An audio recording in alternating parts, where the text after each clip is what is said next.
ವಿದ್ಯಾರ್ಥಿಗಳೇ ನಮಸ್ಕಾರ. ನಾನು ಬಸವರಾಜ್ ಬಿ, ಕನ್ನಡ ಅಧ್ಯಾಪಕ, ಸಂಕಲ್ಪ ಮಹಿಳಾ ಕಾಲೇಜು, ಗಂಗಾವತಿ.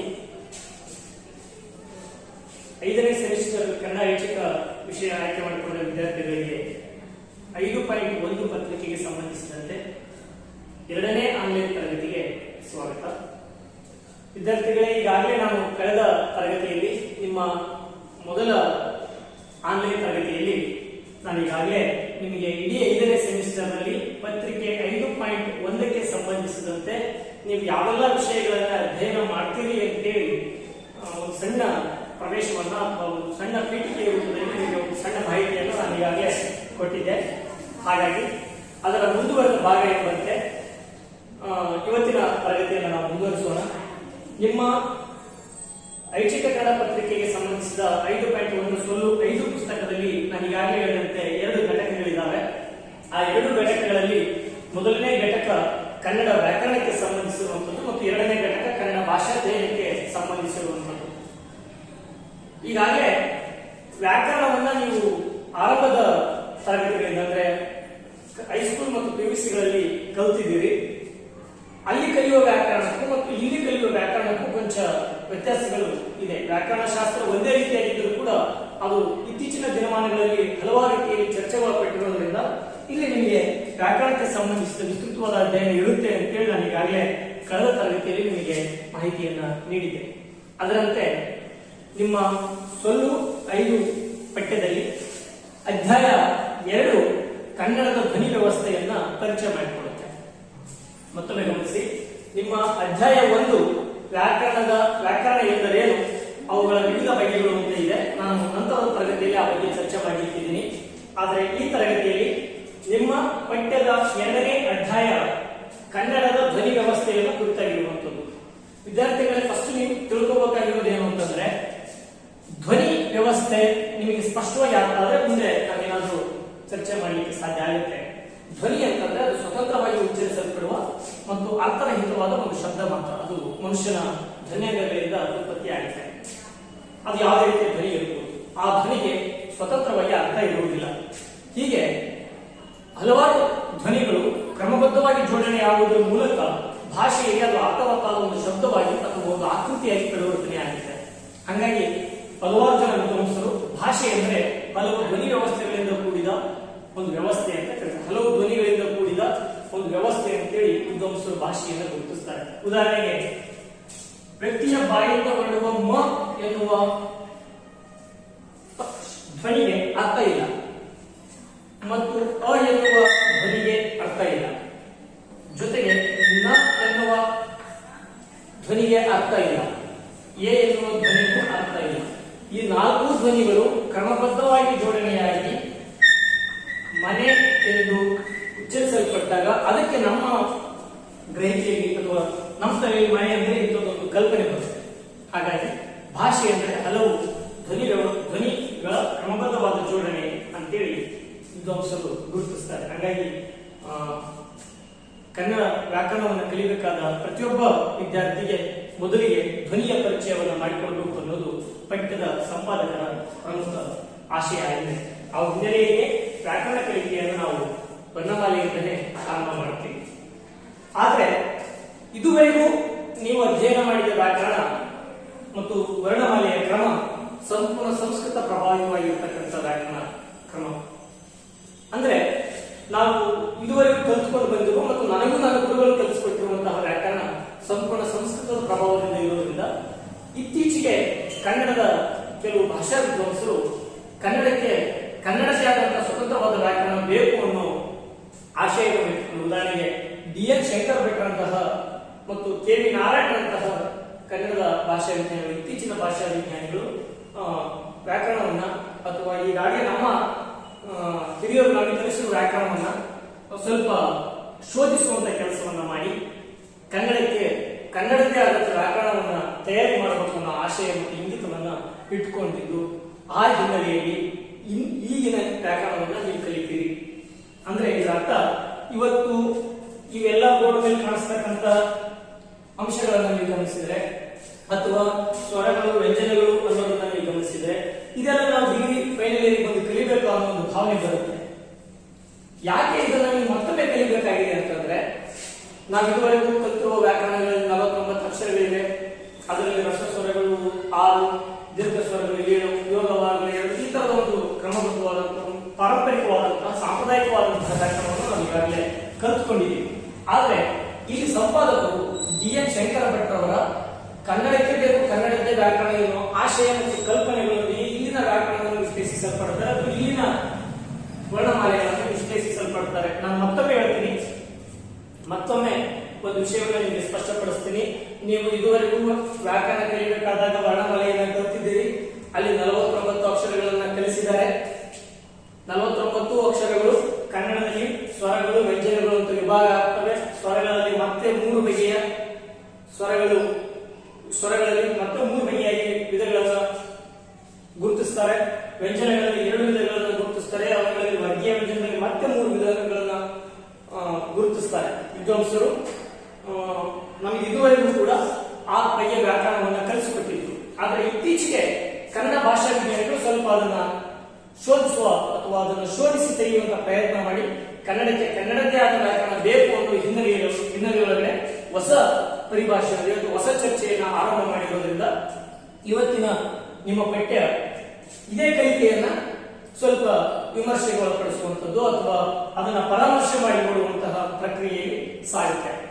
ವಿದ್ಯಾರ್ಥಿಗಳೇ ಗಮನಿಸಿ, ಇದುವರೆಗೂ ನಾವು ಕಲಿತುಕೊಂಡು ಬಂದಿರುವ ಮತ್ತು ನಿಮಗೆ ಈಗಾಗಲೇ ಹೈಸ್ಕೂಲ್ ಮತ್ತು PUCಗಳಲ್ಲಿ ಹೇಳಿರುವಂತಹ ವ್ಯಾಕರಣದ ವರ್ಣಮಾಲೆಗಳಲ್ಲಿ ಒಟ್ಟು ಕನ್ನಡದ ವರ್ಣಮಾಲೆಗಳನ್ನು ನಾವು 49 ಅಂತ ಗುರುತಿಸ್ತೀವಿ. ಒಟ್ಟು ಎಷ್ಟು? 49 ವರ್ಣಮಾಲೆಗಳನ್ನ ಕನ್ನಡದಲ್ಲಿ ನಾವು ಗುರುತಿಸ್ತೀವಿ. ಅದರಲ್ಲಿ ಸ್ವರಗಳು 15 ಅಂತ ಗುರುತಿಸ್ತೀವಿ, ವ್ಯಂಜನಗಳು 34 ಅಂತ ಗುರುತಿಸ್ತೀವಿ. ಸ್ವರಗಳು 15 ಯಾವುವು? ಹ್ರಸ್ವ ಸ್ವರಗಳು 6, ದೀರ್ಘ ಸ್ವರಗಳು 7, ಯೋಗವಾಹಗಳು 2. ಹಾಗೆ 34 ವ್ಯಂಜನಗಳಲ್ಲಿ ವರ್ಗೀಯ ವ್ಯಂಜನಗಳು 25 ಹಾಗೂ ಅವರ್ಗೀಯ ವ್ಯಂಜನಗಳು 9. ಈ ವರ್ಗೀಯ ವ್ಯಂಜನಗಳಲ್ಲಿ ಅಲ್ಪ ಪ್ರಾಣಗಳು 10, ಮಹಾಪ್ರಾಣಗಳು 10, ಅನುನಾಸಿಕಗಳು 5. ಹೀಗೆ ನಮಗೆ ವ್ಯಾಕರಣಗಳಲ್ಲಿ ವರ್ಣಮಾಲೆಗಳನ್ನ ಕಲಿಸಿಕೊಡಲಾಗಿದೆ. ಈ ಅಂಶಗಳನ್ನ ಇಟ್ಟುಕೊಂಡೆ ಅಥವಾ ಈ ವರ್ಣಮಾಲೆಯ ಒಂದು ಪಟ್ಟಿಯನ್ನು ಇಟ್ಟುಕೊಂಡೆ ಈ 5ನೇ ಸೆಮಿಸ್ಟರ್ ನೀವು ವ್ಯಾಕರಣದ ಚರ್ಚೆ ಮುಂದುವರಿಯುತ್ತೆ.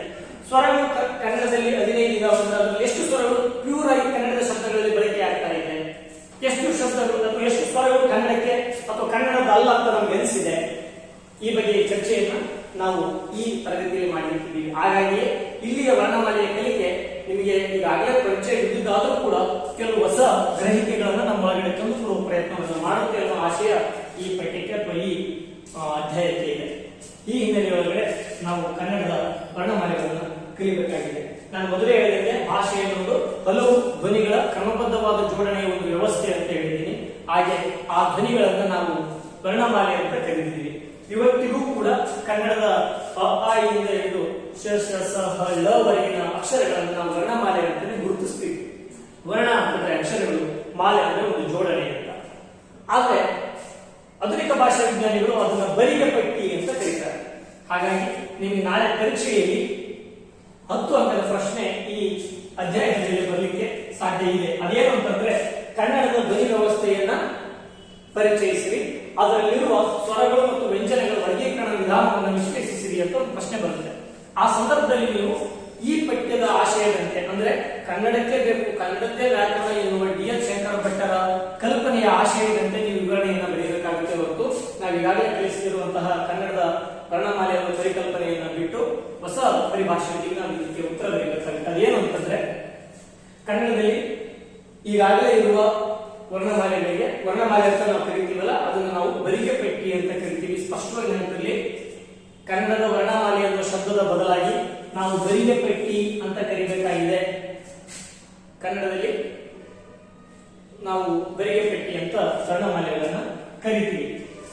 ಅಂತ ಬರಿಕೆ ಪಟ್ಟಿ ಎಷ್ಟು ಅಕ್ಷರಗಳನ್ನು ಒಳಗೊಳ್ಳುತ್ತೆ ಅನ್ನೋದು ಈ ಮುಂದಿನ ಚರ್ಚೆಯಲ್ಲಿ ನಮಗೆ ಸ್ಪಷ್ಟವಾಗುತ್ತೆ. ಎಷ್ಟು ಅಂಶಗಳನ್ನ ಅಥವಾ ಎಷ್ಟು ಅಕ್ಷರಗಳನ್ನ ಕನ್ನಡದ ಬರಿಕೆ ಪಟ್ಟಿ ಸ್ವತಂತ್ರವಾಗಿ ಹೊಂದಿದೆ ಅನ್ನೋದು ಈ ಮುಂದಿನ ಚರ್ಚೆ ಆಗುತ್ತೆ.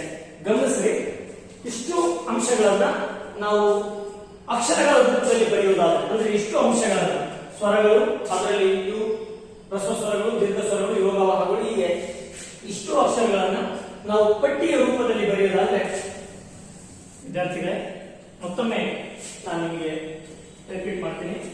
ಕನ್ನಡದ ವರ್ಣಮಾಲೆಗಳನ್ನ ನಾವು ಬರಿಗೆ ಪಟ್ಟಿ ಅಂತ ಕರೆದು ಈಗಾಗಲೇ ವಿಶ್ಲೇಷಣೆಗೊಳಪಟ್ಟಂತೆ ಅಥವಾ ಒಂದು ಚಾರ್ಟ್ ಅನ್ನು ನೀವು ಗಮನಿಸಿದಂತೆ ಒಟ್ಟು 49 ಅಕ್ಷರಗಳನ್ನು ನಾವು ಈ ಕೆಳಗಿನಂತೆ ಅಥವಾ ಈ ರೀತಿಯಾಗಿ ನಾವು ನೋಡುತ್ತೇವೆ. ಇಲ್ಲಿಯೇ ಪಟ್ಟಿಯನ್ನು ನಾವು ಸ್ವರಗಳು ಅಂತ ಗುರುತಿಸಿದ್ರೆ, ಈ ಪಟ್ಟಿಯನ್ನು ನಾವು ವರ್ಗೀಯ ವ್ಯಂಜನಗಳು ಮತ್ತು ಕೊನೆಯ ಪಟ್ಟಿಯನ್ನು ಅವರ್ಗೀಯ ವ್ಯಂಜನಗಳು ಅಂತ ಗುರುತಿಸ್ತೀವಿ. ಹೌದಲ್ಲ ಸರ್? ಇದನ್ನ ನಮಗೆ ಈ ಮುಂಚಿನ ಎಲ್ಲ ಶಿಕ್ಷಕರು ಹೇಳಿದ್ದಾರೆ, ನೀವು ಅದನ್ನೇ ಫಾಲೋ ಮಾಡ್ತಾ ಇದ್ದೀರಿ, ಇದರಲ್ಲಿ ಏನು ವ್ಯತ್ಯಾಸ ಇದೆ ಅಂತ. ಮತ್ತೆ ನಾವು ಇದನ್ನ ಯಾಕೆ ಈ ಹಂತಕ್ಕೆ ಒಂದು ಕಲಿಬೇಕಾಗಿದೆ ಅಂತ ಗಮನಿಸ್ರಿ. ಕನ್ನಡದ ಬರಿಗೆ ಪಟ್ಟಿಯನ್ನು ತೆಗೆದುಕೊಂಡ್ರೆ ನಾವು ಫಸ್ಟ್ ಅವಲೋಕನ ಮಾಡುವಂಥದ್ದು ಸ್ವರಗಳು. ನೆಕ್ಸ್ಟ್ ಪಾಯಿಂಟ್ ನೀವು ಇಂಪಾರ್ಟೆಂಟ್ ಆಗಿ ಗಮನಿಸಬೇಕಾಗಿರುವಂಥದ್ದು ಸ್ವರಗಳು. 49 ಅಕ್ಷರಗಳನ್ನು ಗಮನಿಸ್ತಾ ಇದ್ದೀರಿ, ಈಗಾಗಲೇ ನಿಮ್ಮ ಕಣ್ಣಿಗೆ ಗೋಚರಿಸ್ತಾ ಇದೆ. ಒಟ್ಟು 15 ಸ್ವರಗಳು, 25 ವರ್ಗೀಯ ವ್ಯಂಜನಗಳು ಮತ್ತು 9 ಅವರ್ಗೀಯ ವ್ಯಂಜನಗಳು ಈಗಾಗಲೇ ನಿಮ್ಮ ಕಣ್ಣಿಗೆ ಗೋಚರಿಸ್ತಾ ಇದೆ. ನೀವು ಈಗ ಅದನ್ನ ಕ್ರಮಬದ್ಧವಾಗಿ ಮತ್ತೆ ಅಧ್ಯಯನ ಮಾಡ್ಕೊಂತ ಹೋದ್ರೆ ಸ್ವರಗಳು ಒಟ್ಟು 15 ಅಂತ ಹೇಳ್ತೀವಿ. ಅ, ಆ, ಇ, ಈ, ಉ, ಊ, ಋ, ಎ, ಐ, ಓ, ಔ, ಅಂ, ಅಹ ಅಥವಾ ಅನುಸ್ವರ ಮತ್ತು ವಿಸರ್ಗ. ಇಲ್ಲಿ ತೀರಾ ವಿಶೇಷವಾಗಿ ನೀವು ಒಂದು ವ್ಯಾಖ್ಯಾನವನ್ನ ಗಮನಿಸಬೇಕಾಗಿದೆ. ಅದೇನು ಅಂತಂದ್ರೆ, ನಮಗೆ ಸ್ವರಗಳು ಅಂತ ಅಂದ್ಬಿಟ್ರೆ ಇದುವರೆಗೂ ನಮಗೆ ಕಲಿಸಿಕೊಟ್ಟಿರುವಂತಹ ಮೇಷ್ಟ್ರುಗಳು ಏನು ಅದಕ್ಕೆ ವ್ಯಾಖ್ಯಾನ ಏನು ಕೊಟ್ಟಿದ್ದಾರೆ ಅಂತಂದ್ರೆ, ಸ್ವರಗಳು ಅಂದ್ರೆ ಸ್ವತಂತ್ರವಾಗಿ ಉಚ್ಚರಿಸಲ್ಪಡುವ ಅಕ್ಷರಗಳು ಅಂತ. ಯಾವ ಅಕ್ಷರಗಳು ವರ್ಣಮಾಲೆಯಲ್ಲಿ ಸ್ವತಂತ್ರವಾಗಿ ಉಚ್ಚರಿಸಲ್ಪಡುವವೋ ಅವುಗಳನ್ನು ನಾವು ಸ್ವರಗಳು ಅಂತ ಕರಿತೀವಿ. ವ್ಯಂಜನಗಳು ಅಂತಂದ್ರೆ ಸ್ವರಗಳ ಸಹಾಯದಿಂದ ಉಚ್ಚರಿಸಲ್ಪಡುವ ಅಕ್ಷರಗಳನ್ನ ವ್ಯಂಜನಗಳು ಅಂತ ಇದುವರೆಗೂ ನಾವು ಕಲ್ತ್ಕೊಂಡು ಬಂದಿದ್ದೀವಿ. ಆದ್ರೆ ಇಲ್ಲಿ ಭಾಷಾ ವಿಜ್ಞಾನಿಗಳು ಅದಕ್ಕೆ ಮತ್ತೊಂದು ವೈಜ್ಞಾನಿಕವಾದ ವ್ಯಾಖ್ಯಾನವನ್ನು ಕೊಡುವ ಪ್ರಯತ್ನವನ್ನು ಮಾಡಿದ್ದಾರೆ. ಅದೇನು ಅಂತಂದ್ರೆ, ಅಕ್ಷರಗಳನ್ನು ಉಚ್ಚರಿಸುವಾಗ ಶ್ವಾಸಕೋಶದಿಂದ ಹೊರಬರುವ ಗಾಳಿಗೆ ಯಾವುದೇ ಅಡೆತಡೆಗಳು ಉಂಟಾಗದೇ ಇದ್ರೆ ಅಂತಹ ಅಕ್ಷರಗಳನ್ನು ನಾವು ಸ್ವರಗಳು ಅಂತ ಕರಿತೀವಿ. ಗಮನಿಸಿ ವಿದ್ಯಾರ್ಥಿಗಳ, ಮತ್ತೊಮ್ಮೆ ನಾನು ರಿಪೀಟ್ ಮಾಡ್ತೀನಿ. ಸ್ವರಗಳು ವಿಷಯಕ್ಕೆ ಸಂಬಂಧಿಸಿದಂತೆ ಅಕ್ಷರಗಳನ್ನ ಉಚ್ಚರಿಸುವಾಗ ಶ್ವಾಸಕೋಶದಿಂದ ಹೊರಬರುವ ಗಾಳಿಗೆ ಯಾವುದೇ ಅಡೆತಡೆಗಳು ಉಂಟಾಗದೇ ಇದ್ರೆ ಅದನ್ನು ನಾವು ಸ್ವರ ಅಂತ ಕರಿತೀವಿ. ಒಂದು ಹೊಸ ವ್ಯಾಖ್ಯಾನವನ್ನ ಆಧುನಿಕ ಕನ್ನಡ ಭಾಷಾ ವಿಜ್ಞಾನಿಗಳು ಗುರುತಿಸಿದ್ದಾರೆ. ಹಾಗಾದ್ರೆ ಇವುಗಳನ್ನ ನಾವು ಉಚ್ಚರಿಸಬೇಕಾದಾಗ ನಮಗೆ ಶ್ವಾಸಕೋಶದಿಂದ ಹೊರಬರುವ ಗಾಳಿಗೆ ಯಾವುದೇ ರೀತಿಯ ತೊಂದರೆ ಉಂಟಾಗಬಾರದು. ಅಂದ್ರೆ ನಮ್ಮ ನಾಲಿಗೆ ಯಾವುದೇ ರೀತಿಯ ಬದಲಾವಣೆಗಳನ್ನ ಹೊಂದಬಾರದು, ಅದು ತಟಸ್ಥವಾಗಿ ಇರಬೇಕು. ಆ, ಈ ಶಬ್ದಗಳನ್ನು ಉಚ್ಚಾರ ಮಾಡಬೇಕಾದ್ರೆ ನೀವು ಕೂಡ ಈ ಪ್ರಯತ್ನ ಮಾಡ್ರಿ. ನಾಲಿಗೆ ತಟಸ್ಥವಾಗಿ ಇದೆ ಅಂದ್ರೆ ಅಲ್ಲಿ ಶ್ವಾಸಕೋಶದಿಂದ ನೇರವಾದ ಗಾಳಿ ಹೊರಬರುತ್ತೆ. ಅಲ್ಲಿ ಧ್ವನ್ಯಾಂಗಗಳಲ್ಲಿ ಯಾವುದೇ ವ್ಯತ್ಯಾಸಗಳಾಗಲ್ಲ, ಮೆಂಟಲ್ ನಲ್ಲಿ ಯಾವುದೇ ರೀತಿಯ ವ್ಯತ್ಯಾಸಗಳಾಗುವುದಿಲ್ಲ. ಅಂದ್ರೆ ಹಲ್ಲು ಮತ್ತು ಹಲ್ಲಿನ ಒಳಭಾಗಗಳಲ್ಲಿರುವ ನಾಲಿಗೆ ಮತ್ತು ಗಂಟಲುಗಳಲ್ಲಿ ಯಾವುದೇ ವ್ಯತ್ಯಾಸಗಳು ಆಗುವುದಿಲ್ಲ. ಯಾವಾಗ ಸ್ವರಗಳನ್ನು ಉಚ್ಚಾರಣೆ ಮಾಡಬೇಕಾದಾಗ, ನಾವು ಸ್ವರಗಳನ್ನು ಉಚ್ಚರಿಸಬೇಕಾದಾಗ ಅಲ್ಲಿ ಯಾವುದೇ ರೀತಿಯ ವ್ಯತ್ಯಾಸಗಳು ಉಂಟಾಗುವುದಿಲ್ಲ. ಆದ್ರೆ ವ್ಯಂಜನಗಳನ್ನು ಉಚ್ಚರಿಸಬೇಕಾದಾಗ ನಮ್ಮ ಧ್ವನ್ಯಾಂಗಗಳು ಬದಲಾವಣೆಯನ್ನು ಪಡ್ಕೊಳ್ತೇವೆ. ಅದು ಹೇಗೆ, ಯಾವ ರೀತಿ ಮತ್ತು ಅವುಗಳ ಇಲ್ಲಿಯ ವಿಭಜನೆ ಕ್ರಮ ಯಾವ ರೀತಿಯಾಗಿದೆ ಅನ್ನೋದನ್ನ ಅಥವಾ ಈ ತರದ ವರ್ಗೀಕರಣ ವಿಧಾನ ಏನು ಅನ್ನೋದನ್ನ ನಾವು ವ್ಯಂಜನಗಳು ಚರ್ಚೆ ಮಾಡಬೇಕಾದಾಗ ಗಮನಿಸೋಣ. ಮತ್ತೊಮ್ಮೆ ನಾನು ಸ್ವರಗಳ ಬಗ್ಗೆನೇ ವ್ಯಾಖ್ಯಾನವನ್ನು ಕೊಡ್ತೀನಿ. ನೀವು ನೆಕ್ಸ್ಟ್ ಪಾಯಿಂಟ್ ಬರೀಬೇಕಾಗಿರೋದೇ ಸ್ವರಗಳು ಅಂತ. ನಿಮ್ಮ ಉತ್ತರ ಪತ್ರಿಕೆಯಲ್ಲಿ ನೀವು ನೆಕ್ಸ್ಟ್ ಪಾಯಿಂಟ್ ಬರೀಬೇಕಾಗಿರೋದು ಅಂದ್ರೆ ಒಂದು ಪಟ್ಟಿಯನ್ನು ಕೊಟ್ಟ ತಕ್ಷಣ ನೆಕ್ಸ್ಟ್ ಪಾಯಿಂಟ್ ನೀವು ಸ್ವರಗಳು ಅಂತ ಬರೆದು ಆ ಸ್ವರಗಳಿಗೆ ವಿವರಣೆ ಬರೀಬೇಕಾದಾಗ ಸಾಂಪ್ರದಾಯಿಕವಾಗಿ ಸ್ವತಂತ್ರವಾಗಿ ಉಚ್ಚರಿಸಲ್ಪಡುವ ಅಕ್ಷರಗಳನ್ನು ಸ್ವರಗಳೆಂದು ಕರೆಯಲಾಗುತ್ತಿತ್ತು. ಆದರೆ ಆಧುನಿಕ ಕನ್ನಡ ಭಾಷಾ ವಿಜ್ಞಾನಿಗಳು ಸ್ವರಗಳು ಎನ್ನುವ ಪದಕ್ಕೆ ಹೊಸ ವ್ಯಾಖ್ಯಾನವನ್ನು ನೀಡಿದ್ದು. ಅದೆಂದರೆ ಮನುಷ್ಯನು ಉಚ್ಚರಿಸುವಾಗ ಶ್ವಾಸಕೋಶದಿಂದ ಹೊರಬರುವ ಗಾಳಿಗೆ ಯಾವುದೇ ರೀತಿಯ ಅಡೆತಡೆಗಳು ಉಂಟಾಗದೇ ಇದ್ದರೆ ಅಂತಹ ಅಕ್ಷರಗಳನ್ನು ನಾವು ಸ್ವರಗಳೆಂದು ಕರೆಯುತ್ತೇವೆ ಎಂಬುದು ಆಧುನಿಕ ಭಾಷಾ ವಿಜ್ಞಾನಿಗಳ ಹೊಸ ವ್ಯಾಖ್ಯಾನ. ಆ ದಿಸೆಯಲ್ಲಿ ನಾವು ಸ್ವರಗಳಿಗೆ ವಿವರಣೆಯನ್ನು ಕೊಟ್ಟು ಆ ಸ್ವರಗಳಲ್ಲಿ ಮತ್ತೆ ನಾವು ಈಗಾಗಲೇ ಗುರುತಿಸಿದಂತೆ 3 ವಿಧಾನಗಳನ್ನು ನೋಡ್ಕೊಳ್ತೀವಿ. ಒಂದನೇದು ಹ್ರಸ್ವ ಸ್ವರ, ಎರಡನೇದು ದೀರ್ಘ ಸ್ವರ, ಮೂರನೇದು ಯೋಗವಾಹಗಳು. ಹ್ರಸ್ವ ಸ್ವರಗಳು ಕನ್ನಡದಲ್ಲಿ 6 ಇದಾವೆ ಅಂತ ನಾವು ಹೇಳ್ತೀವಿ. ಅದು ಯಾವುದು? ಹ್ರಸ್ವ ಸ್ವರ ಅಂದ್ರೆ ಏಕಮಾತ್ರ ಕಾಲದಲ್ಲಿ ಉಚ್ಚರಿಸಲ್ಪಡುವ ಅಕ್ಷರಗಳು. ಕನ್ನಡದಲ್ಲಿ 6 ಸ್ವರಗಳು ಆ ತರದ ಏಕಮಾತ್ರ ಕಾಲದಲ್ಲಿ ಉಚ್ಚರಿಸಲ್ಪಡುವಂತ ಅಕ್ಷರಗಳಾಗಿದೆ. ಅದರಲ್ಲಿ ಅ, ಇ, ಉ, ರು, ಎ, ಓ. ಈ 6 ಅಕ್ಷರಗಳು ಅ, ಇ, ಉ, ರು, ಎ, ಓ ಅಂದ್ರೆ ಏಕಮಾತ್ರ ಕಾಲದಲ್ಲಿ ಉಚ್ಚರಿಸಲ್ಪಡುವ ಈ 6 ಸ್ವರಗಳನ್ನ ನಾವು ಹ್ರಸ್ವ ಸ್ವರಗಳು ಅಂತ ಕರಿತೀವಿ. 2 ಅಥವಾ 2 ಮಾತ್ರೆಗೆ ಅಂದ್ರೆ ನಾವು ಛಂದಸ್ಸಿನ ಆಧಾರದ ಮೇಲೆ ಯೋಚನೆ ಮಾಡೋದಾದ್ರೆ ಅಥವಾ ಆ ಅಕ್ಷರಗಳನ್ನ ದೀರ್ಘವಾದ ಉಸಿರಿನ ಮೂಲಕ ಉಚ್ಚರಿಸಲ್ಪಡು ಆಗಿದ್ರೆ, ಯಾವ ಸ್ವರಗಳನ್ನ ನಾವು ದೀರ್ಘವಾದ ಶ್ವಾಸದ ಮೂಲಕ ಅಥವಾ ಉಸಿರಿನ ಮೂಲಕ ಉಚ್ಚರಿಸಲ್ಪಡುತ್ತೇವೆಯೋ ಅಂತಹ ಅಕ್ಷರಗಳನ್ನ ನಾವು ದೀರ್ಘ ಸ್ವರಗಳು ಅಂತ ಕರಿತೀವಿ. ಅ, ಆ, ಇ, ಈ, ಉ, ಊ, ರು, ಎ, ಐ, ಓ, ಔ.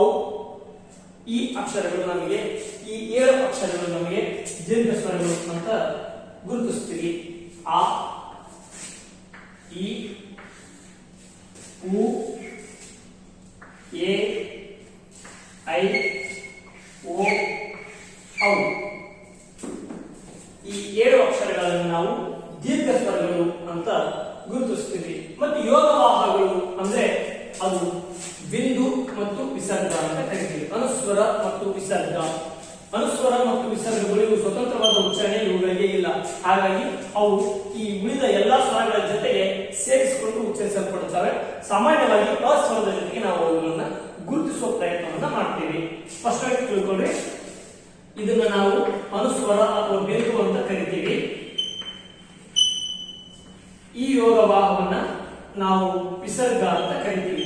ಇವುಗಳಿಗೆ ಸ್ವತಂತ್ರವಾದ ಉಚ್ಚಾರಣೆ ಇಲ್ಲ. ಇವು ಉಳಿದ 13 ಸ್ವರಗಳ ಜೊತೆಗೆ, ಅದು ವಿಶೇಷ ಸ್ವರಗಳ ಜೊತೆಗೆ ಇವು ಬಳಕೆಯಾಗಿ ಉಚ್ಚರಿಸಲ್ಪಡುತ್ತವೆ. ಸ್ವರಗಳ ಜೊತೆಗೆ ಮತ್ತು ವ್ಯಂಜನಗಳ ಜೊತೆಗೆ ಇವು ಬಳಕೆಯಾಗಿ ಉಚ್ಚರಿಸಲ್ಪಡುತ್ತವೆ. ಸಾಮಾನ್ಯವಾಗಿ ನಾವು ಇವುಗಳನ್ನ ಅ ಅಕ್ಷರಗಳ ಜೊತೆಗೆ ಗುರುತಿಸುವ ಪ್ರಯತ್ನವನ್ನ ಮಾಡ್ತೀವಿ. ಇವುಗಳಿಗೆ ಸ್ವತಂತ್ರವಾದ ಉಚ್ಚಾರಣೆ ಇಲ್ಲ.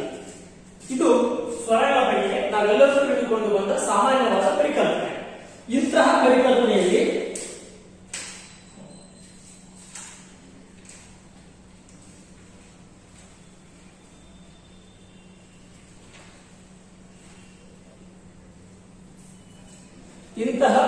ಪರಿಕಲ್ಪನೆಯಲ್ಲಿ ನಾವು ಸ್ವಲ್ಪ ವಿವೇಚನೆ ಮಾಡಬೇಕಾಗಿರೋದು ಮತ್ತು ಈ ಪಠ್ಯಕ್ಕೆ ಸಂಬಂಧಿಸಿದಂತೆ ನಾವು ಅಧ್ಯಯನ ಮಾಡಬೇಕಾಗಿರೋದು ನೆಕ್ಸ್ಟ್ ಒಂದು ಪ್ಯಾರಾದಲ್ಲಿ ನೀವು ಬರೀಬೇಕಾಗಿರೋದು ಏನು ಅಂತ. ಇದಿಷ್ಟನ್ನು ನೀವು ಒಂದು ಪ್ಯಾರಾದಲ್ಲಿ ಬರೀತೀರಿ, ನಾಳೆ ಉತ್ತರ ಬರೀಬೇಕಾದ ಸಂದರ್ಭದಲ್ಲಿ ಇನ್ನ ಅದಕ್ಕೆ ಸಂಬಂಧಿಸಿದಂತೆ ಎರಡನೇ ಪ್ಯಾರಾಗೆ ಸಂಬಂಧಪಟ್ಟಂತ ಉತ್ತರವನ್ನು ನೀವು ಬರೀಬೇಕಾದಾಗ ಒಂದು ಹೊಸ ವಿಶ್ಲೇಷಣೆಯನ್ನು ನೀವು ಕೊಡಬೇಕು. ಅದೇನು ಅಂತಂದ್ರೆ ಡಿ.ಎನ್. ಶಂಕರ್ ಭಟ್ ಅವರು ಗುರುತಿಸುವ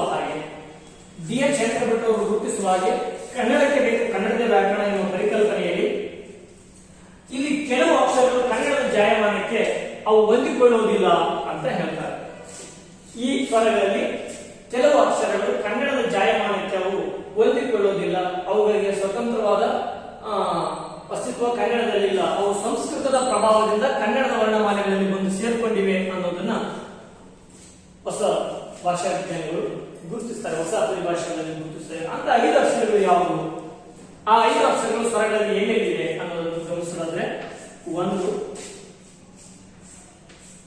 2 3 4 5 ರು ಐ ಔ ಅಂ ಅಹ. ಈ 5 ಸ್ವರಗಳು ಕನ್ನಡದ ಜಾಯಮಾನಕ್ಕೆ ಅವು ಹೊಂದಿಕೊಳ್ಳುವಂತವುಗಳಲ್ಲ, ಅವುಗಳು ಸಂಸ್ಕೃತದ ಪ್ರಭಾವದಿಂದ ಕನ್ನಡದ ವರ್ಣಮಾಲೆಯಲ್ಲಿ ಬಂದು ಸೇರಿಕೊಂಡಿವೆ ಅಂತ ಡಿ.ಎನ್. ಶಂಕರ್ ಭಟ್ರು ಗುರುತಿಸ್ತಾರೆ.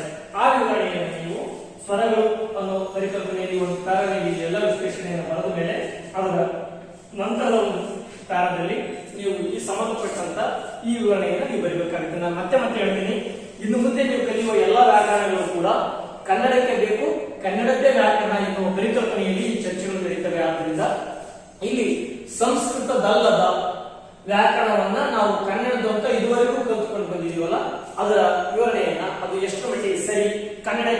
ಹೊಂದಿಕೊಳ್ಳಲ್ಲ ಅನ್ನೋದರ ವಿವರಣೆಯನ್ನು ನಾವು ಈ ತರಗತಿಗಳಲ್ಲಿ ನೋಡಬೇಕಾಗುತ್ತೆ. ಆ ಹಿನ್ನೆಲೆಯಲ್ಲಿ ನಾವು ಈ ತರಗತಿಗಳನ್ನು ಅವಲೋಕಿಸ್ತಾ ಇದ್ದೀವಿ. ಗಮನಿಸಿ, ಮತ್ತೊಮ್ಮೆ ಹೇಳ್ತೀನಿ, ಕನ್ನಡದ ಒಟ್ಟು 15 ಸ್ವರಗಳಲ್ಲಿ 10 ಸ್ವರಗಳು ಕನ್ನಡದ ಜಾಯಮಾನಕ್ಕೆ ಹೊಂದಿಕೊಳ್ತವೆ, ಕನ್ನಡದ ಭಾಷೆಗೆ ಹೊಂದಿಕೊಳ್ತವೆ, ಭಾಷೆಗೆ ಬಳಕೆಯಾಗ್ತವೆ.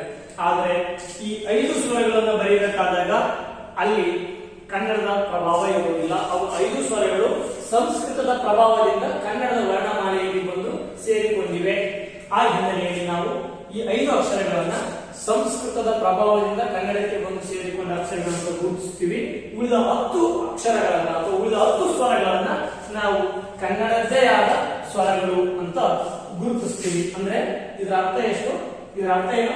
ಒಟ್ಟು 10 ಸ್ವರಗಳು ಕನ್ನಡ ಜಾಯಮಾನಕ್ಕೆ ಹೊಂದಿಕೊಂಡ್ರೆ 5 ಸ್ವರಗಳು ಸಂಸ್ಕೃತದ ಪ್ರಭಾವದಿಂದ ಕನ್ನಡದ ವರ್ಣಮಾಲೆಗಳಲ್ಲಿ ಅಥವಾ ಕನ್ನಡದ ಬರಿಯ ಪ್ರಕ್ರಿಯೆಯಲ್ಲಿ ಬಂದು ಸೇರಿಕೊಂಡಿವೆ ಅನ್ನೋದು ಹೊಸ ಭಾಷಾ ವಿಜ್ಞಾನಿಗಳ ಚರ್ಚೆಯ ವಿಷಯ ಅನ್ನೋದನ್ನ ನಾವಿಲ್ಲಿ ಗಮನಿಸಬೇಕಾಗುತ್ತೆ. ಅದರ ನಂತರ ನೆಕ್ಸ್ಟ್ ಪಾಯಿಂಟ್ ಅನ್ನು ನೀವು ಎಕ್ಸ್ಪ್ಲೇನ್ ಮಾಡ್ಕೋಬೇಕಾಗಿದ್ದು ವ್ಯಂಜನಗಳು ಅಂತ. ವಿದ್ಯಾರ್ಥಿಗಳೇ, ಇನ್ನು ವ್ಯಂಜನಕ್ಕೆ ನಾವು ಬರೋದಾದ್ರೆ ಈ ಸ್ವರಗಳು ಪರಿಕಲ್ಪನೆಯನ್ನು ನೀವು ಉತ್ತರ ಪತ್ರಿಕೆಯಲ್ಲಿ ಬರೋದಾದ್ರೆ ನೆಕ್ಸ್ಟ್ ಪಾಯಿಂಟ್ ಅನ್ನು ನೀವು ವ್ಯಂಜನಗಳು ಅಂತ ಬರೀತೀರಿ. ವ್ಯಂಜನಗಳು ಅಂತ ಬರೆದಾಗ ಈಗಾಗಲೇ ನಾನು ಗುರುತಿಸಿರುವಂತಹ ವ್ಯಂಜನಗಳಲ್ಲಿ ನಾವು ವರ್ಗೀಯ ಅಂತ ಬೇರೆ ಇದೆ, ಅವರ್ಗೀಯ ವ್ಯಂಜನ ಅನ್ನೋ 2 ವಿಧಾನಗಳನ್ನು ನಾವು ವ್ಯಂಜನಗಳಲ್ಲಿ ವಿದ್ವಾಂಸರು ಸಾಂಪ್ರದಾಯಿಕ ವ್ಯಾಕರಣದಲ್ಲಿ ಗುರುತಿಸೋದನ್ನ ನಾವು ಗಮನಿಸಿದ್ದೀವಿ. ಗಮನಿಸ್ರಿ, ವರ್ಗೀಯ ವ್ಯಂಜನ ಮತ್ತು ಅವರ್ಗೀಯ ವ್ಯಂಜನ ಏನಿದು ಅಂತ ನಾವು ಗಮನಿಸೋದಾದ್ರೆ, ವರ್ಗೀಯ ವ್ಯಂಜನ ಅನ್ನೋದಾದ್ರೆ ಈ ವ್ಯಂಜನಗಳಿಗೆ ಸ್ವತಂತ್ರವಾದ ಉಚ್ಚಾರಣೆ ಇಲ್ಲ ಅನ್ನೋದು ನಾವು ಇದುವರೆಗೂ ಕಲಿತುಕೊಂಡು ಬಂದಿರೋ ಪರಿಕಲ್ಪನೆ. ನಾನು ಈಗಾಗಲೇ ಸ್ವರಗಳು ಇರಬೇಕಾದಾಗ ಹೇಳಿದಂತೆ ವ್ಯಂಜನಗಳಿಗೆ ಯಾವ ಅಕ್ಷರಗಳು ಸ್ವತಂತ್ರವಾಗಿ ಉಚ್ಚರಿಸಲ್ಪಡದೆ ಸ್ವರಗಳ ಸಹಾಯದಿಂದ ಉಚ್ಚರಿಸಲ್ಪಡುವೋ ಅಂತಹ ಅಕ್ಷರಗಳನ್ನು ನಾವು ವ್ಯಂಜನಗಳು ಅಂತ ಕರಿತೀವಿ ಅಂತ ನಮಗೆ ಸಾಂಪ್ರದಾಯಿಕವಾದಂತಹ ವ್ಯಾಕರಣದಲ್ಲಿ ಕಲಿಸಿಕೊಟ್ಟಿದ್ದಾರೆ. ಆದರೆ ಆಧುನಿಕ ಕನ್ನಡ ಭಾಷಾ ವಿಜ್ಞಾನಿಗಳು ಈ ವ್ಯಂಜನಗಳಿಗೆ ಮತ್ತೊಂದು ವಿಶೇಷವಾದ ವ್ಯಾಖ್ಯಾನವನ್ನ ಬರೆದಿದ್ದಾರೆ. ನಾನು ಮತ್ತೊಮ್ಮೆ ಹೇಳ್ತಾ ಇದ್ದೀನಿ, ಗಮನಿಸ್ರಿ. ವ್ಯಂಜನಗಳು ಅನ್ನೋದಕ್ಕೆ ವಿಶೇಷವಾದ ವ್ಯಾಖ್ಯಾನ ಏನು ಅಂತಂದ್ರೆ, ಯಾವ ಅಕ್ಷರಗಳು ಉಚ್ಚರಿಸಲ್ಪಡುವ ಸಮಯದಲ್ಲಿ ಶ್ವಾಸಕೋಶದಿಂದ ಹೊರಬರುವ ಗಾಳಿಗೆ ತಡೆ ಉಂಟಾಗುವುದು ಅಥವಾ ಶ್ವಾಸಕೋಶದಿಂದ ಉಚ್ಚರಿಸಲ್ಪಡುವಾಗ ತಡೆ ಉಂಟಾಗಿ ಉಚ್ಚರಿಸಲ್ಪಡುವ ಅಕ್ಷರಗಳು ಇದ್ದಾವಲ್ಲ, ಆ ಅಕ್ಷರಗಳನ್ನ ನಾವು ವ್ಯಂಜನಗಳು ಅಂತ ಕರಿತೀವಿ. ಉದಾಹರಣೆಗೆ ಈ 34 ಅಕ್ಷರಗಳು, ಒಟ್ಟು ವ್ಯಂಜನಗಳು 34 ಇದ್ದಾವೆ. ಆ 34 ಅಕ್ಷರಗಳನ್ನ ನಾವು ಉಚ್ಚರಿಸಲ್ಪಡುವಂತಹ ಸಂದರ್ಭದಲ್ಲಿ ನಮ್ಮ ಬಾಯಿಯ ಒಳಗಡೆ, ಅಂದ್ರೆ ಈ ತುಟಿ ಮತ್ತು ತುಟಿ ಒಳಗಡೆ ಇರ್ತಕ್ಕಂಥ ಹಲ್ಲು, ನಾಲಿಗೆ ಮತ್ತು ಈ ಉಳಿದಂತ ಗಂಟಲುಗಳು ಕೆಲವು ಬದಲಾವಣೆಗಳನ್ನ ಮಾಡ್ಕೊಳ್ತವೆ. ನೇರವಾದ ಗಾಳಿ ನಮಗೆ ಹೊರಗೆ ಬರಲ್ಲ. ಅ ಆ ಈ ಹೇಳ್ಬೇಕಾದ್ರೆ ಹೇಗೆ ನೇರವಾದ ಗಾಳಿ ನಮ್ಮ ಬಾಯಿಂದ ಹೊರಗೆ ಬರುತ್ತೋ ಹಾಗೆ ವ್ಯಂಜನಗಳನ್ನು ಉಚ್ಚಾರಣೆ ಮಾಡಬೇಕಾದಾಗ ಆ ನೇರವಾದ ಗಾಳಿ ಹೊರಗೆ ಬರಲ್ಲ. ಹಂಗಾಗಿ ಆಧುನಿಕ ಕನ್ನಡ ಭಾಷಾ ವಿಜ್ಞಾನಿಗಳು ವ್ಯಂಜನಗಳು ಅನ್ನೋ ಪದಕ್ಕೆ ವ್ಯಾಖ್ಯಾನವನ್ನು ಕೊಡಬೇಕಾದಾಗ ಮನುಷ್ಯ ತನ್ನ ಧ್ವನಿಗಳನ್ನು ವರ್ಣಿಸುವಾಗ ಶ್ವಾಸಕೋಶದಿಂದ ಹೊರಬರುವ ಗಾಳಿಗೆ ಯಾವಾಗ ಅಡಚಣೆ ಉಂಟಾಗಿ ಧ್ವನಿಗಳು ಸೃಷ್ಟಿಗೊಳ್ತಾವೋ ಅಂತಹ ಅಕ್ಷರಗಳನ್ನ ನಾವು ವ್ಯಂಜನಗಳು ಅಂತ ಕರಿತೀವಿ ಅಂತ ವ್ಯಾಖ್ಯಾನವನ್ನು ಕೊಡುತ್ತಾರೆ. ಕನ್ನಡದಲ್ಲಿ ಇವಾಗಲೂ ಕೂಡ ಇವುಗಳನ್ನ ಅಥವಾ ಇವುಗಳನ್ನು ಉಚ್ಚಾರಣೆ ಮಾಡಬೇಕಾದಾಗ ಕ ಕ ಗ ಘ ಞ ಹೀಗೆ ವ್ಯಂಜನಗಳನ್ನು ಬರೀಬೇಕಾದಾಗ ಅವುಗಳನ್ನು ವ್ಯಂಜನ ಚಿಹ್ನೆಯ ಮೂಲಕ ಅವುಗಳನ್ನು ಗುರುತಿಸ್ತೀವಿ. ಅವುಗಳಿಗೆ ಸ್ವರ ಸೇರ್ಕೊಂಡಾಗ ಅವು ಪರಿಪೂರ್ಣ ಅಕ್ಷರಗಳಾಗ್ತವೆ ಅನ್ನೋ ಪರಿಕಲ್ಪನೆಯಲ್ಲಿ ನಾವು ಇದುವರೆಗೂ ವ್ಯಾಕರಣವನ್ನು ಕಲ್ತ್ಕೊಂಡು ಬಂದಿದ್ದೀವಿ. ಇದರಲ್ಲಿ ಯಾವುದೇ ವ್ಯತ್ಯಾಸಗಳಿಲ್ಲ. ಈಗಲೂ ಕೂಡ ಆಧುನಿಕ ಭಾಷಾ ವಿಜ್ಞಾನಿಗಳು ಈ ಅಕ್ಷರಗಳು ಕನ್ನಡದ ಸ್ವರಗಳ ಜೊತೆಗೆ ಸೇರ್ಕೊಂಡೇ ಉಚ್ಚರಿಸಲ್ಪಡ್ತವೆ ಅನ್ನೋದನ್ನ ಒಪ್ಪಿಕೊಂಡಿದ್ದಾರೆ.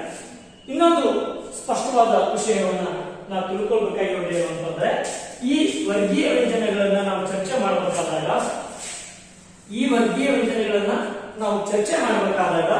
ಇಲ್ಲಿ 25 ಅಕ್ಷರಗಳನ್ನ ಒಂದು ಕ್ರಮಬದ್ಧವಾದ ಜೋಡಣೆಯ ಮೂಲಕ ಜೋಡಿಸಿದ್ದಾರೆ ವಿದ್ವಾಂಸರು. ಅದು ಏನು ಅಂತಂದ್ರೆ, ಮೊದಲ ಈ ಸಾಲು ಮತ್ತು 3ನೇ ಸಾಲು ಇವುಗಳನ್ನು ಅಲ್ಪ ಪ್ರಾಣಗಳು ಅಂತ ಕರಿತೀವಿ. ಯಾವುದು? ಕ ಚ ಟ ತ ಪ ಮತ್ತು ಗ ಜ ಡ ದ ಪ. ಈ ಅಕ್ಷರಗಳನ್ನು ನಾವು ಅಲ್ಪ ಪ್ರಾಣ ಅಂತ ಕರಿತೀವಿ. ಅಲ್ಪ ಪ್ರಾಣಗಳು ಅಂತ ಕರಿತೀವಿ. ಈ ಅಕ್ಷರಗಳನ್ನ ಅಥವಾ 2 ಮತ್ತು 4ನೇ ಕಂಬ ಸಾಲನ್ನ ಈ ಅಕ್ಷರಗಳನ್ನ ಮಹಾಪ್ರಾಣಗಳು ಅಂತ ಕರಿತೀವಿ. ಮತ್ತು ಈ ಕೊನೆಯ ಸಾಲನ್ನ ಅನುನಾಸಿಕಗಳು ಅಂತ ಕರಿತೀವಿ. ನೀವು ಮತ್ತೆ ವ್ಯಂಜನಗಳನ್ನು ವಿವರಣೆ ಮಾಡಬೇಕಾದಾಗ ಮತ್ತೊಮ್ಮೆ ಗಮನಿಸಿ, ಇವುಗಳನ್ನ ವಿವರಣೆ ಮಾಡಬೇಕಾದಾಗ ಈ 2 ಸಾಲಿನಲ್ಲಿರುವ ಒಟ್ಟು 10 ಅಕ್ಷರಗಳನ್ನ ಅಲ್ಪ ಪ್ರಾಣಗಳು ಅಂತ ಗುರುತಿಸ್ತೀವಿ. ಈ 2 ಮತ್ತು 4ನೇ ಸಾಲುಗಳಲ್ಲಿರುವ ಒಟ್ಟು 10 ಅಕ್ಷರಗಳನ್ನ ಮಹಾಪ್ರಾಣಗಳು ಅಂತ ಗುರುತಿಸ್ತೀವಿ. ಕೊನೆಯ ಸಾಲುಗಳಲ್ಲಿ ಬರ್ತಕ್ಕಂಥ 5 ಅಕ್ಷರಗಳನ್ನ ಅನುನಾಸಿಕಗಳು ಅಂತ ಗುರುತಿಸ್ತೀವಿ. ಇದರಲ್ಲಿ ಸರ್ ವಿಶೇಷ ಇದುವರೆಗೂ ನಾವು ಅದರಲ್ಲಿ ಸರ್ ಕಲ್ತ್ಕೊಂಡು ಬಂದಿರೋದು ಅಂತ ನೀವು ಅಂದ್ಕೊಂಡ್ರೆ, ಇಲ್ಲಿ ಸೂಕ್ಷ್ಮವಾಗಿ ಗಮನಿಸಬೇಕಾಗಿರೋದು ಏನು ಅಂತಂದ್ರೆ, ಈ ಅಕ್ಷರಗಳು ಕನ್ನಡದ ಜಾಯಮಾನಕ್ಕೆ ಹೊಂದಿಕೊಳ್ತವೆ. ಕ ಚ ಟ ತ ಪ ಮತ್ತು ಗ ಚ ಡ ದ ಪ ಅಂದ್ರೆ ನಾವೇನು ಅಲ್ಪ ಪ್ರಾಣಗಳು ಅಂತ ಕರಿತೀವೋ ಇವು ಕನ್ನಡದ ಜಾಯಮಾನಕ್ಕೆ ಹೊಂದಿಕೊಳ್ಳುವ ಅಕ್ಷರಗಳು.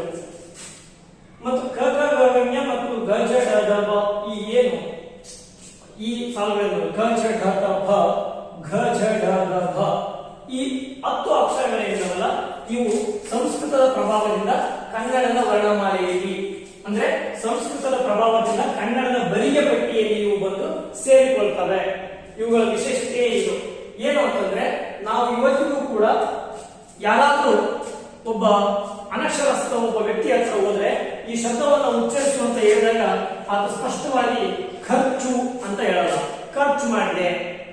ಅಥವಾ ದೇವಾಲಯದಲ್ಲಿ ಘಂಟೆ ಇದೆ, ಘಂಟೆ ಗಂಟೆ, ದೇವಾಲಯದಲ್ಲಿ ಗಂಟೆ ಇದೆ ಅಂತ ಹೇಳ್ತಾರೆ ಹೊರತು ಯಾರು ಕೂಡ ಘಂಟೆ ಇದೆ ಅಂತ ಉಚ್ಚರಿಸಲ್ಲ. ಅಂದ್ರೆ ಅದರ ಅರ್ಥ ಏನು ಅಂತಂದ್ರೆ, ಕನ್ನಡದ ಬಳಕೆಯಲ್ಲಿರುವ ಭಾಷೆಗೆ ಈ ಮಹಾಪ್ರಾಣದ ಅಕ್ಷರಗಳು ಬರವಣಿಗೆಯಲ್ಲಿ ಮಾತ್ರ ಇವೆ ಹೊರತು ಆಡು ಮಾತಿನಲ್ಲಿ ಈ ಅಕ್ಷರಗಳು ಬಳಕೆಯಲ್ಲಿಲ್ಲ.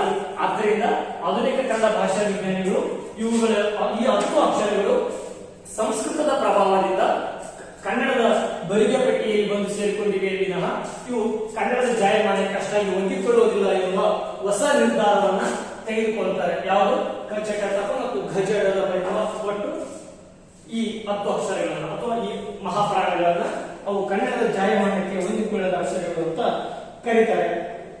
ಇನ್ನ ಅನುನಾಸಿಕಗಳ ಬಗ್ಗೆ ಕೇಶರಾಜನ ಕಾಲದಿಂದಲೂ ಕೂಡ ಒಂದು ಸಣ್ಣ ಚರ್ಚೆ ಮತ್ತು ಗೊಂದಲ ಇದೆ. ಈ ಅನುನಾಸಿಕಗಳು ಕನ್ನಡದಲ್ಲಿ ಬಳಕೆಯಲ್ಲಿವೆ, ಜ್ಞಾನಗಳನ್ನು ನಾವು ಬಳಸ್ತೀವ, ಈ ತರದ ಒಂದು ಚರ್ಚೆ ಬಹುಕಾಲದಿಂದಲೂ ಕನ್ನಡದ ವ್ಯಾಕರಣ ಪರಂಪರೆಯಲ್ಲಿ ನಾವು ನೋಡ್ತಾನೆ ಇದ್ದೀವಿ. ಆದರೆ ಆಚೆಗೆ ಜ್ಞ ಮತ್ತು ಜ್ಞಾನಗಳು ಕನ್ನಡದಲ್ಲಿ ಹೆಚ್ಚು ಬಳಕೆಯಲ್ಲಿಲ್ಲ. ಈ ಅಕ್ಷರಗಳನ್ನು ನಾವು ಹೆಚ್ಚು ಕನ್ನಡದಲ್ಲಿ ಬಳಕೆ ಮಾಡುವುದಿಲ್ಲ. ಹಾಗಾಗಿ ಈ 2 ಅಕ್ಷರಗಳು ಕೂಡ ಕನ್ನಡದ ಪದಗಳಿಗೆ ಹೊಂದಿಕೆಯಾಗುವುದಿಲ್ಲ. ಬದಲಾಗಿ ಸಂಸ್ಕೃತದ ಪ್ರಭಾವದಿಂದಲೇ ಕನ್ನಡದ ವರ್ಣಮಾಲೆಗಳಲ್ಲಿ ಅಥವಾ ಕನ್ನಡದ ಬರಿಯ ಪಟ್ಟಿಯಲ್ಲಿ ಬಂದು ಸೇರಿಕೊಂಡಿವೆ ಅನ್ನೋದು ವಿದ್ವಾಂಸರ ಅಭಿಮತ. ಇನ್ನು ಉಳಿದಂತೆ ನ ಮತ್ತು ಮ ಅಕ್ಷರಗಳು ಸಾಮಾನ್ಯವಾಗಿ ಕನ್ನಡದಲ್ಲಿ ಬಳಕೆಯಾಗ್ತವೆ. ಆದರೆ ಜ್ಞ ಅಕ್ಷರಗಳು ಕನ್ನಡದಲ್ಲಿ ಹೆಚ್ಚಾಗಿ ಬಳಕೆಯಾಗುವುದಿಲ್ಲ ಎನ್ನುವ ಅಭಿಮತವನ್ನ ವಿದ್ವಾಂಸರು ಹೊಂದಿದ್ದಾರೆ. ಹೀಗೆ ನಾವು ವರ್ಗೀಯ ವ್ಯಂಜನಗಳ ಕುರಿತಾದ 25 ಅಕ್ಷರಗಳನ್ನು ಚರ್ಚೆ ಮಾಡಬೇಕಾದಾಗ 10 ಅಲ್ಪ ಪ್ರಾಣಗಳು, 10 ಮಹಾಪ್ರಾಣಗಳು ಮತ್ತು 5 ಅನುನಾಸಿಕಗಳನ್ನ ವಿವರಿಸಿಕೊಳ್ಳುತ್ತದೆ.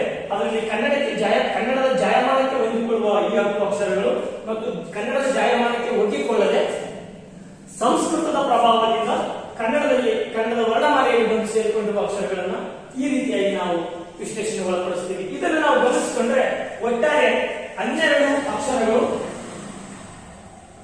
ಕನ್ನಡದ್ದು ಅಂತ ಅನಿಸ್ಕೊಳ್ಳುತ್ತೆ. 13 ಅಕ್ಷರಗಳು ಕನ್ನಡದ್ದು ಅಂತ ಅನಿಸ್ಕೊಂಡ್ರೆ 12 ಅಕ್ಷರಗಳು ಸಂಸ್ಕೃತದ ಪ್ರಭಾವದಿಂದ ಕನ್ನಡದ ವರ್ಣಮಾಲೆಯಲ್ಲಿ ಬಂದು ಸೇರ್ಕೊಂಡಿವೆ. ಯಾವುದು ಅಂತಂದ್ರೆ ಕ ಛ ಠ ಥ ಪ ಘ ಝ ಘ ಘ ಭ ಜ್ಞ ಜ್ಞ ಈ 12 ಅಕ್ಷರಗಳು ಸಂಸ್ಕೃತದ ಪ್ರಭಾವದಿಂದ ಕನ್ನಡದ ಬರಿಯ ಪಟ್ಟಿಯಲ್ಲಿ ಬಂದು ಸೇರಿಕೊಂಡಿವೆ ಅನ್ನೋದನ್ನ ವಿದ್ವಾಂಸರು ಗುರುತಿಸ್ತಾರೆ. ಮತ್ತೆ ಇನ್ನೊಂದು ಕಾರಣ ಇದೆ.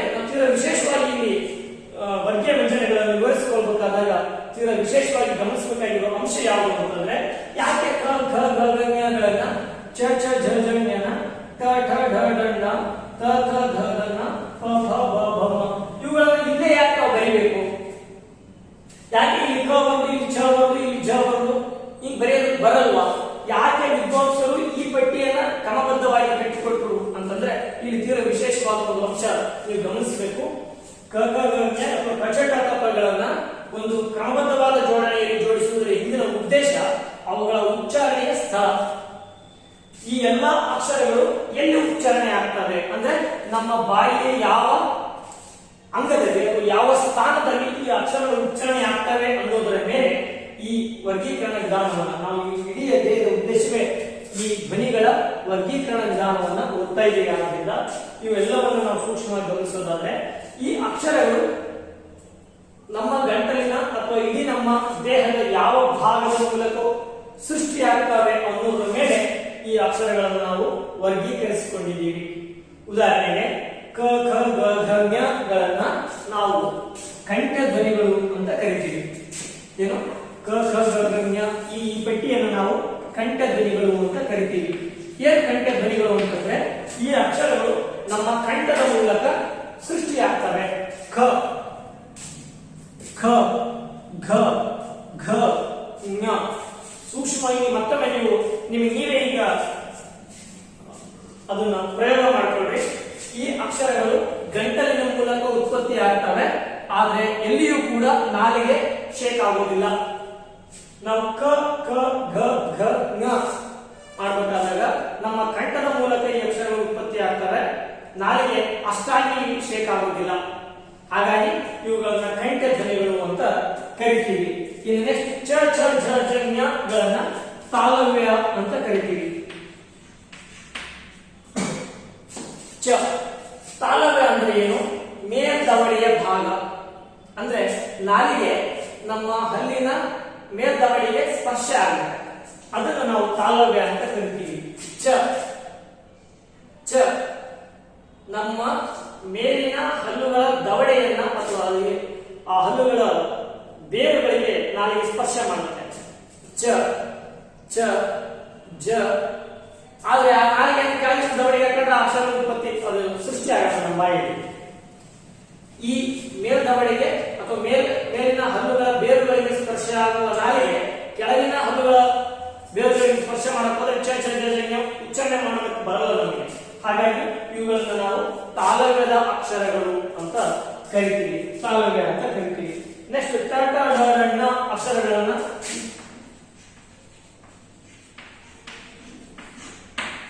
ಮೂರ್ಧನ್ಯ ಅಂತ ಕರಿತೀವಿ. ಮೂರ್ಧನ್ಯ ಅಂತ ಏನು ಅಂತಂದ್ರೆ ಇವು ಮೂಗಿನ ಸಹಾಯದಿಂದಲೇ ಉಚ್ಚರಿಸಲ್ಪಡ್ತವೆ. ನಾವು ತಾಲವ್ಯವನ್ನು ಸ್ಪರ್ಶ ಮಾಡಿದ್ರು ಕೂಡ ಅಲ್ಲಿ ಮೂಗಿನ ನಾವು ಮೂಗು ಮುಚ್ಕೊಂಡು ಟ ಟ ಢ ಣ ಅನ್ನೋದು ಬರಲ್ಲ. ಹಾಗಾಗಿ ಇವು ತಾಲವ್ಯದ ಜೊತೆಗೆ ಚ ಎಂದು ಉಚ್ಚಾರಣೆ ಮಾಡ್ತೀವಿ, ಟ ಹಂಗೆ ಉಚ್ಚಾರಣೆ ಮಾಡ್ತೀವಿ. ಟ ಚ ಟ ಚ ಟ ಉತ್ಪತ್ತಿ ಆಗುತ್ತೆ, ಆದ್ರೆ ಮೂಗು ಮುಚ್ಚಿಕೊಂಡ್ರೆ ಈ ಉಚ್ಚಾರಣೆ ಆಗೋದಿಲ್ಲ. ಹಾಗಾಗಿ ಕೆಲವು ಸಾರಿ ಈ ಅಕ್ಷರಗಳು ಮೂಗಿನ ಸಹಾಯದಿಂದ ಉಚ್ಚಾರಣೆ ಆಗ್ತವೆ. ಆದ್ದರಿಂದ ಇವುಗಳನ್ನ ಮೂರ್ಧನ್ಯಗಳು ಅಂತ ಕರಿತೀವಿ. ನೀವು ಪ್ರಯೋಗ ಮಾಡ್ಕೊಳ್ರಿ. ನೀವು ಮೂಗನ್ನ ಮುಚ್ಕೊಂಡು ಟ ಟ ಡ ಡ ಅಂತ ಅನ್ನಕ್ ಹೋದ್ರೆ ನಿಮ್ಮ ಧ್ವನಿಯಲ್ಲಿ ಬದಲಾಗಿ ಕೇಳಿಸುತ್ತೆ ನಿಮಗೆ. ಹಾಗಾಗಿ ನಾವು ಇವುಗಳನ್ನ ಮೂರ್ಧನ್ಯಗಳು ಅಂತ ಕರಿತೀವಿ. ನೆಕ್ಸ್ಟ್ ತ ತ ದ ದ ನ ಅನ್ನೋ ಈ ಅಕ್ಷರಗಳನ್ನ ನಾವು ದಂತ್ಯ ಧ್ವನಿಗಳು ಅಂತ ಕರಿತೀವಿ. ಏನ್ ದಂತ್ಯ ಅಂತಂದ್ರೆ ಹಲ್ಲುಗಳಿಗೆ ನಾಲಿಗೆ ಸ್ಪರ್ಶ ಮಾಡುತ್ತೆ. ತ ತ ದ ದ ನ ಅನ್ನೋ ಅಕ್ಷರಗಳಿಗೆ ಉಚ್ಚಾರಣೆ ಮಾಡಬೇಕಾದಾಗ ನಮ್ಮ ನಾಲಿಗೆ ಹಲ್ಲುಗಳನ್ನ ಸ್ಪರ್ಶ ಮಾಡುತ್ತೆ. ಹಾಗಾಗಿ ದಂತ್ಯ ಧ್ವನಿಗಳು ಅಂತ ಕರಿತೀವಿ. ನೀವು ಉದಾಹರಣೆಗೆ ಹಲ್ಲುಗಳನ್ನ ಟಚ್ ಮಾಡಲಾದ ನಾಲಿಗೆ ಹಿಡ್ಕೊಂಡು ನೀವು ತ ತ ದ ದ ನ ಅಂತ ಅನ್ನಕ್ ಹೋದ್ರೆ ನೀವು ಬರಲ್ಲ. ಪ್ರಯೋಗ ಮಾಡಬಹುದು ಮನೆಯಲ್ಲಿ ಕುತ್ಕೊಂಡಿದ್ದಾಗ.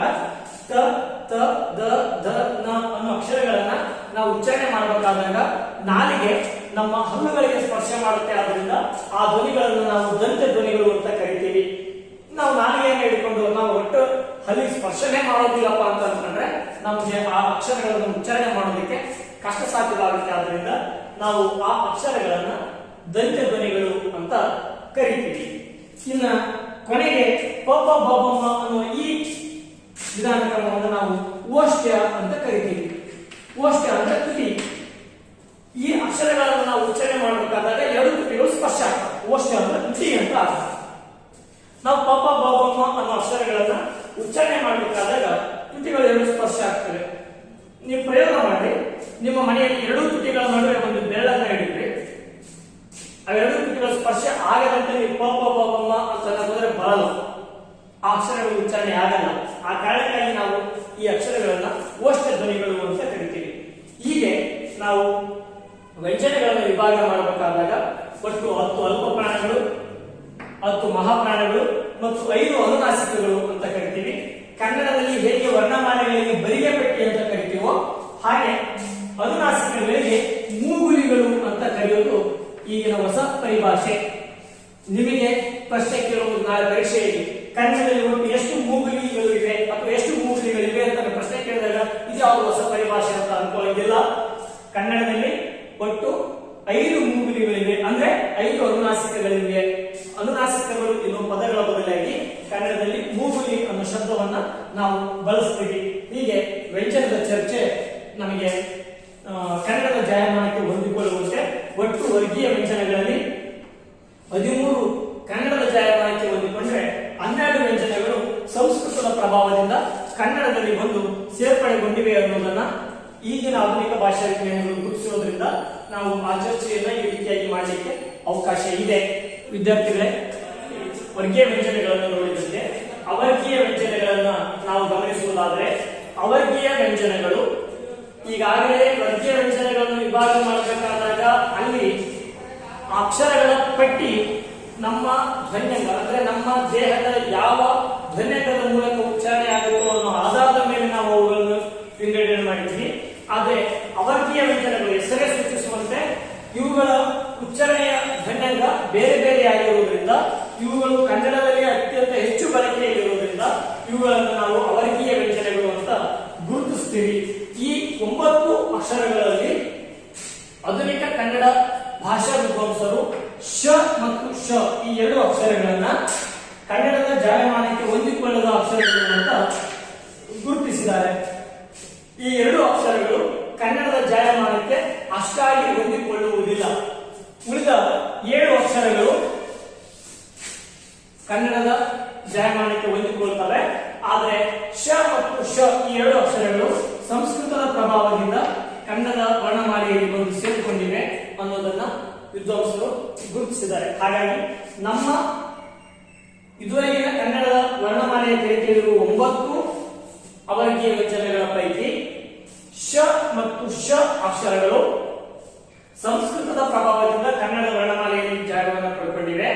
ಉಳಿದಂತೆ 7 ಅಕ್ಷರಗಳು ಕನ್ನಡದ ಬರವಣಿಗೆಗೆ ಅಥವಾ ಕನ್ನಡದ ಭಾಷಾ ಬಳಕೆಗೆ ಹೊಂದಿಕೊಳ್ತವೆ ಅನ್ನೋ ಆಶಯದೊಂದಿಗೆ ಅಥವಾ ಆ ಬಗೆಯ ಕಲ್ಪನೆಯೊಂದಿಗೆ ಆಧುನಿಕ ಕನ್ನಡ ಭಾಷಾ ವಿಜ್ಞಾನಿಗಳು ಈ 2 ಅಕ್ಷರಗಳನ್ನು ಕನ್ನಡದ ಜಾಯಮಾನಕ್ಕೆ ಹೊಂದಿಕೊಳ್ಳದ ಅಕ್ಷರಗಳು, ಅವು ಸಂಸ್ಕೃತದ ಪ್ರಭಾವದಿಂದ ಕನ್ನಡದ ವರ್ಣಮಾಲೆ ಅಥವಾ ಬರಿಯ ಪಟ್ಟಿಯಲ್ಲಿ ಬಂದು ಸೇರ್ಕೊಂಡಿವೆ ಎಂಬ ನಿರ್ಣಯಕ್ಕೆ ಬಂದಿದ್ದಾರೆ.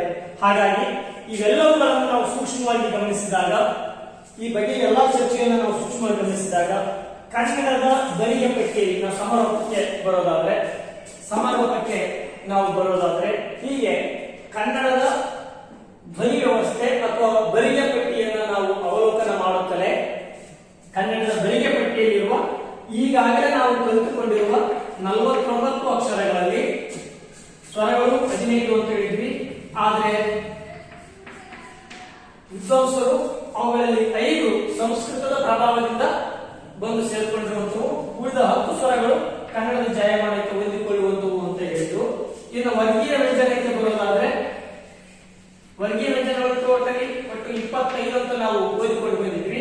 ಆದ್ರೆ ಆಧುನಿಕ ಕನ್ನಡ ಭಾಷಾ ವಿಜ್ಞಾನಿಗಳು ಅವುಗಳಲ್ಲಿ 12 ಸಂಸ್ಕೃತದ ಪ್ರಭಾವದಿಂದ ಕನ್ನಡಕ್ಕೆ ಬಂದು ಸೇರಿಕೊಂಡಿರುವಂತವು, ಉಳಿದ 13 ಕನ್ನಡದ ಜಾಯಮಾನಕ್ಕೆ ಹೊಂದಿಕೊಳ್ಳುವಂತಹ ಅಕ್ಷರಗಳು ಅಂತ ಗುರುತಿಸಿದ್ರು. ಇನ್ನು ಅವರ್ಗೀಯ ವ್ಯಂಜನಗಳ ಪೈಕಿ ನಾವು ಇದುವರೆಗೂ ಒಟ್ಟು 9 ಅವರ್ಗೀಯ ವ್ಯಂಜನಗಳನ್ನು ಓದಿಕೊಂಡು ಬಂದಿದ್ದೀವಿ.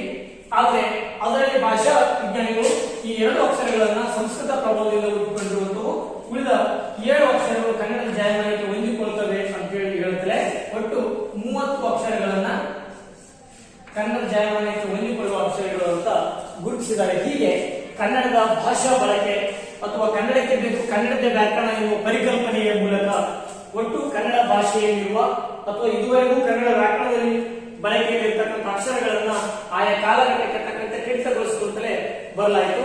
ಹೀಗೆ ಇವತ್ತಿಗೆ ವಿದ್ಯಾರ್ಥಿಗಳಿಗೆ ನಾವು 49 ಅಕ್ಷರಗಳನ್ನ ಕಲಿಸಿಕೊಡ್ತಾ ಇದ್ದೀವಿ. ಆದ್ರೆ ಈಗ ಚರ್ಚೆಯಲ್ಲಿರುವಂತಹ ಪ್ರಮುಖ ವಿಷಯ ಏನು ಅಂತಂದ್ರೆ ಉಳಿದ 30 ಅಕ್ಷರಗಳನ್ನು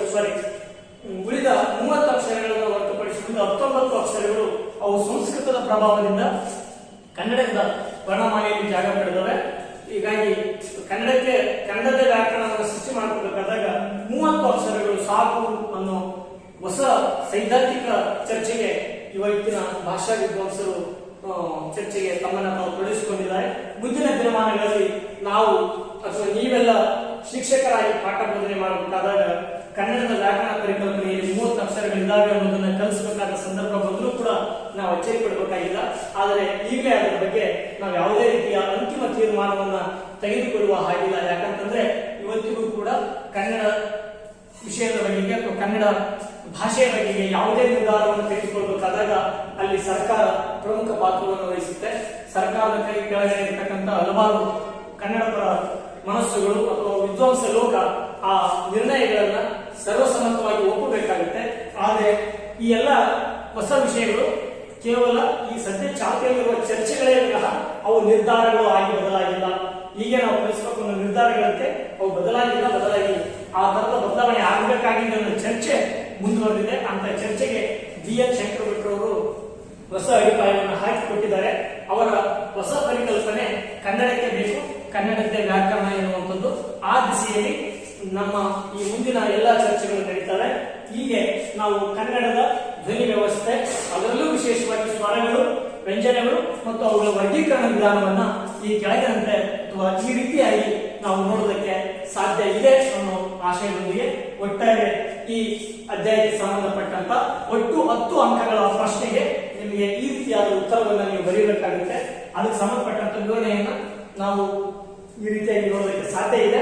ಹಾಗೆ ಈ ವಿಶ್ಲೇಷಣೆಗೆ ಸಂಬಂಧಪಟ್ಟಂತಹ ಯಾವುದೇ ಅನುಮಾನಗಳು ನಿಮಗಿದ್ರೆ ನೀವು ಯೂಟ್ಯೂಬ್ ನ ಲಿಂಕ್ ನ ಕೆಳಗಡೆ ಬರ್ತಕ್ಕಂಥ ಕಾಮೆಂಟ್ ಬಾಕ್ಸ್ ಅಲ್ಲಿ ನೀವು ನಿಮ್ಮ ಡೌಟ್ಸ್ ಗಳನ್ನ ಕೇಳಬಹುದು.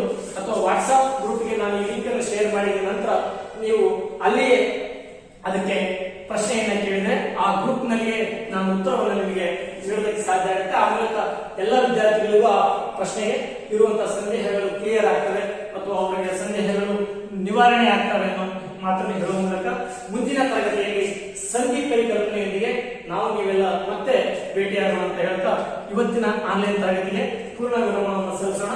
ನಮಸ್ಕಾರ.